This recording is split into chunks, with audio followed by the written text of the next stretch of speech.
see the first, maybe more obvious one is the early launch of 5G.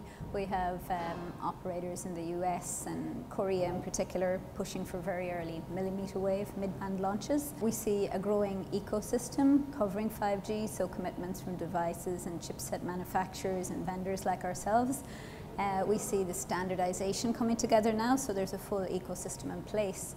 And we see, depending on what parts of the globe you're looking at, we see a growing need for both the capacity that the new spectrum that 5G can operate in will bring, and also a need for operators to evolve their current business to new business cases with the type of technology that 5G can offer.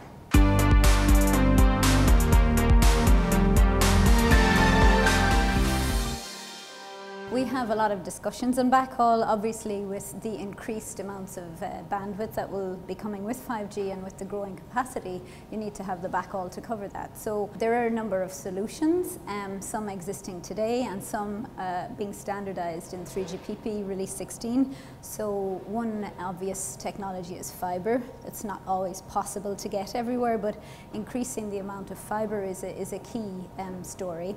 But also wireless backhaul is very important. So solutions like microwave, and in future 3GPP we will work on standardizing integrated access backhaul, and that can use part of the spectrum that 5G radio access will run on, and that will be a very neat solution, for example dense urban pole mounted deployments or macro street level, and that will offer a lot of convenience to install and to operate, we think.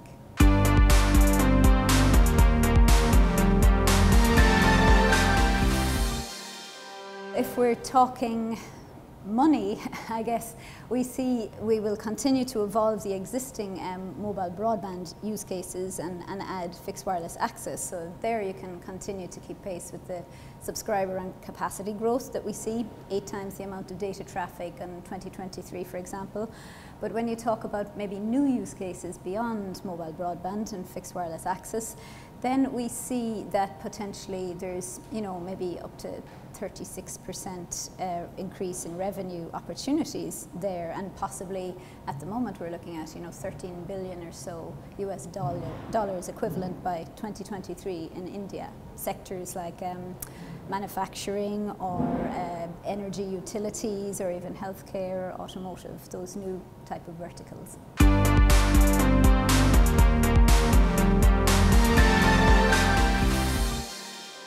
I think it's great. It's my first time in India, actually, and it's been very good. There were a lot of great speakers here at this Congress today.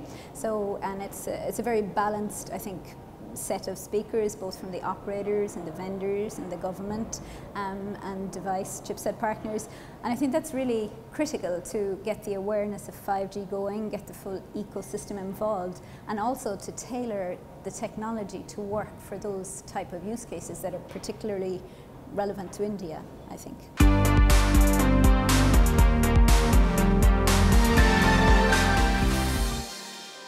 For sure, challenges with rolling out 5G, from perhaps when will there be spectrum available and how soon the ecosystem will be ready.